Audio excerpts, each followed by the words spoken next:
Let's get to chess, homie. Welcome to chess, ladies and gentlemen.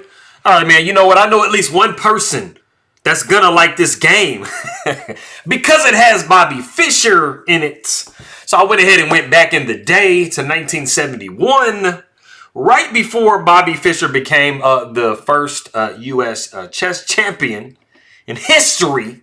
And this is a Manhattan Blitz tournament that they played. I believe it's at the Manhattan Chess Club, and this is round number 1. So this has Robert James Fischer, also known as Bobby, versus Andrew Soltis. Now, the thing that I think is interesting is when I was kind of trying to figure out a game to show, you know, I came across the name Andrew Soltis, and I was like, man, I feel like I saw that name somewhere before. Absolutely, I did. This book right here, Pawn Structure Chess, was written by this man here. Yeah, I was not mistaken. It is, you know, it's kind of like a middle game thing. It's funny because I'm about to be doing like a video about middle games. And I mean, this is in my pile of books that I have sitting over here. But all of my people that might be coming from the Philippines, I would say maraming salamat. Anybody else from around the world, I appreciate you very much for stopping by. But if you're ready to go, let's take a look and see what we got for this game, son. All right, man, so we got the move E4. We got C5. You know, Bobby Fischer was mostly an E4 player. You know, sometimes he might play D4, and in rare cases, like in the game that he played, the Applause game versus Boris Spassky, he did play the move C4, which is ultra rare for him. But we do see knight to F3. We got knight to C6. Man, that's right. I didn't put these lights on, bro. Yeah, man, let's get the studio lights rolling. All right, man. There we go. We can see me now. I got you. All right, cool. So we got knight C6. We got knight C3. We got knight to F6. You know, it's a kind of unusual move order because you usually see D4, then pawn takes, knight F6, and then you see knight C3. But, I mean, this is another of the ways you can play it. It all transposes anyway. And then we do end up in this position here. We do see the move E5, which does get us into the open Sicilian Pelikán and Sveshnikov variations. And this is just a very thematic move by black to try to just, you know, dislodge a knight that is on E4. There is a slight drawback to the move. We do see knight D to B5. There is a slight drawback to this move is it just kind of like makes the D pawn just really, really weak.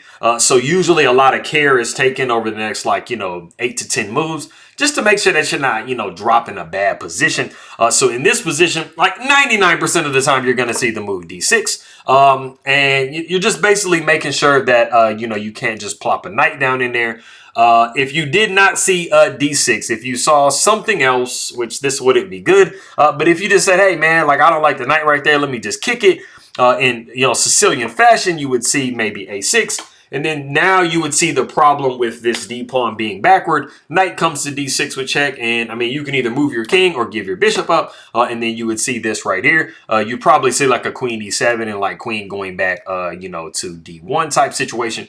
And you are preventing black from getting their really, really nice thematic D5 pawn push in because you are holding that pawn very, very severely. But we do not see that. Like I said, we do see D6. And this does do some good things, you know, for black.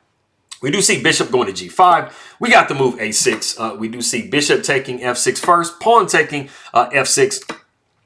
You really don't generally want to take with the queen in this position because you would be looking at knight to D5. And then you have a really, really bad problem where you have both knights trained on the C7 square. So you're going to get knight C7 check in no matter how you slice it, man. So that's why we do see pawn taking F6.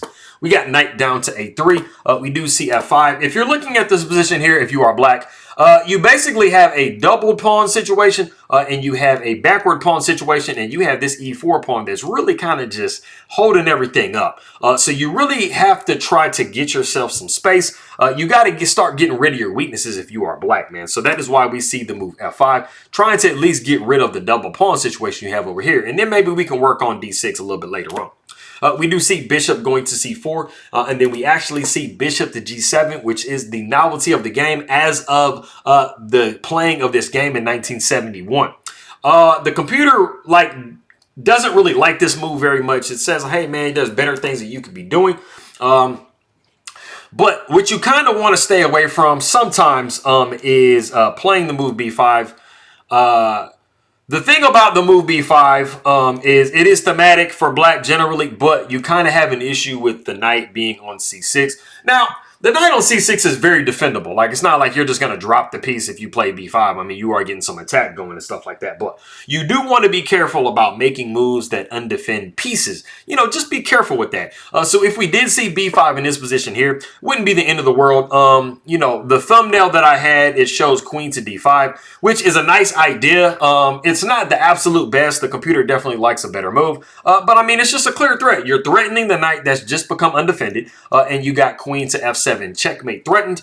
So, you know, you're probably going to see like queen to c7 or something like that. I mean, you got some attacks over here. So, you know, you're pretty good. But the computer really in this position likes bishop to d5. Just simply taking advantage of the rook being undefended over here. So you'd probably see like queen to c7, bishop would come back, and then b4, which might seem like you're getting forked. But, I mean, you got knight to d5, and this is juicy. So you have managed to save yourself just in time.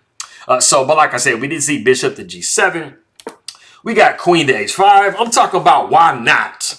Why not threaten checkmate, homie? I mean, bam, right? I mean, if you can never threaten checkmate, I mean, there has to be a really great reason why you don't threaten checkmate. I mean, if you're going to get checkmated yourself, then yeah, don't threaten checkmate. But, I mean, at the end of the day, I mean, you threaten checkmate, your opponent has to try to parry that some kind of way usually. You know, there is that. So we do see castles by black. We got pawn taking f5. We got knight to d4, which might kind of seem like it's doing a little something, but the knight on a3 does hold c2 firmly, so there isn't any, like, you know, forks. And then we can just retreat back with the bishop. And I mean, you know, white's just kind of enjoying their pawn. They're like, hey, I'm on vacation, sip a pina coladas and everything, where everything is good.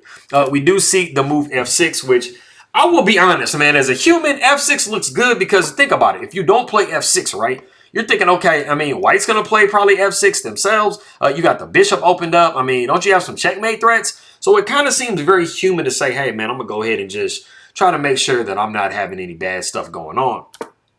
But the computer actually really likes the move h6. And, I mean, I feel like this is kind of anti-human because, I mean, it just feels like you're creating more weaknesses on the king side. And it's just, like I said, f6 is coming for white. So, but we do have this move here, and we have a really nice idea of bishop to e4. Now, I was kind of hinting to you guys earlier, any of you guys that play the Sicilian as black, you guys know that a6 and b5 is like one of the biggest ideas along with d5 and stuff. And so, you know, what better way to try to halt the progress than to go bishop to e4? And of course, Bobby Fischer understands that black is wanting to get this move in. So why not play bishop e4 and basically render it impossible for the moment? And then black has to make some preparations to get it rolling. So we do see rook to b8. We got knight up to d5. So you can see that white is really kind of getting their pieces rolling.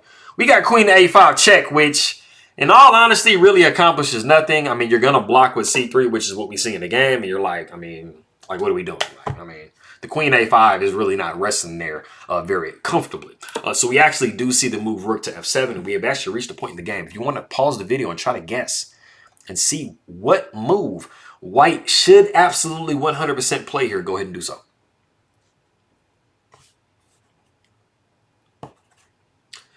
Okay, so basically what you have in this position is black is basically saying, I'm really scared of knight e7 with check. I mean, there really wasn't a great follow-up. You know, you can go and check here, but the king is just going to sidestep back over type deals. So you're good to go. You might have bishop d5, which might kind of be an issue, but the computer really hates rook to f7, and there is a very specific reason why. This queen currently is holding this pawn to the king, so you cannot capture here. But there is a way that you can dislodge this queen from this diagonal, and the move is knight to c4. And I mean, you have knight to c4. You know, kind of where do you go with your queen, right? You know, you have some issues with this d6 pawn, and that is obviously one of the pawns that we were focusing on from the beginning of the game.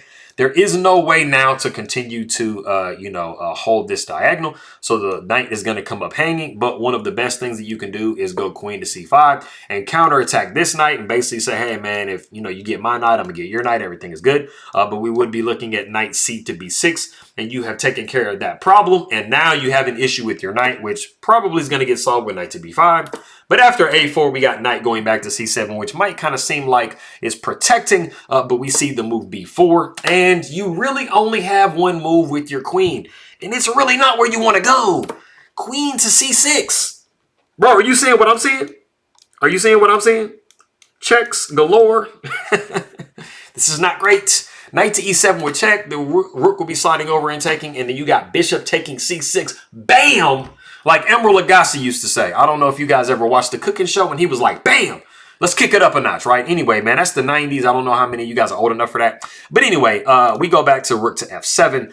And I mean, what Bobby Fischer actually plays like a really, really human move. He's like, hey, man, I'm just trying to attack. I'm trying to open things up over here. The crazy thing is White's king is actually super, super safe in the center of the board. And they're like, hey, man, everything is good. I got my hot chocolate. I'm chilling by the fireplace. Everything is great. We see what Bobby Fischer played the move g4. And I mean, the idea is clear. You know, we're like, hey, bro, we're just trying to like break everything open. We're trying to open this bishop up. You know, we really want to get at this king, right? So we see the move bishop d7 by black. We got castles by white. But the unfortunate thing about this sequence of moves by Bobby Fischer is it does actually kind of allow Soltis to start to kind of unravel himself from basically the garbage. You do have a knight to e2 with check. Why is my camera being blurry and stuff like that? Come on, bro. Anyway, so you have knight to e2 with check, and then you slide over to king to h1. And this allows bishop to c6. And like I said, you see that, I mean, you know, black is kind of like unraveled themselves a little bit. The knight's not hanging anymore. The bishop is more activated. So it kind of seems like a playable position. It's actually fairly even. You know, white has a little bit extra in the situation, but it's not anything to write really home about. We do see rook a to d1, and then we have knight to f4. And like I said, you see that black is basically kind of weaseling themselves out of the position when they were literally dead lost.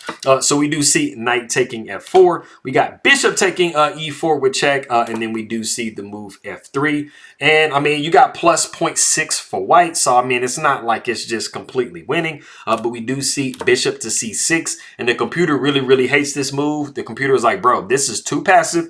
You got to do something different. But I mean, as a human, you're looking like, what do I do different? Your bread and butter is in the fact that this knight is hanging after you sacrifice the bishop here with bishop takes f3 to check. After rook takes, you got pawn taking. And you see that everything is even. You still kind of have a little bit of some issues and stuff like that over here. You know, so you kind of have to get rolling. You got the a-pawn hanging. So, I mean, there's definitely some stuff for black to play for in this position here. But like I said, we saw bishop c6. And Bobby Fischer just starts to kind of get rolling. We got knight up to e6, taking advantage of that nice little outpost.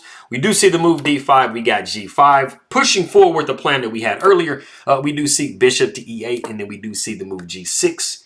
And it is in this position that Soltis resigns the game. Why does he resign the game, do you ask? If you have to ask that question, because, I mean, you're looking at it, bro, what are we doing right here? You absolutely cannot move the rook anywhere, because if you do, you're going to be looking at queen to h7 with checkmate. And the computer really, really wants you to go h6. It's really the only defensive move you have in the position.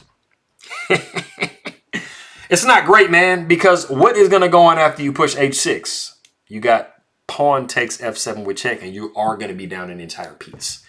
So, Malaka see Bobby Fischer in this one. Like I said, I know at least one person that's going to be enjoying this video somewhere in the Philippines.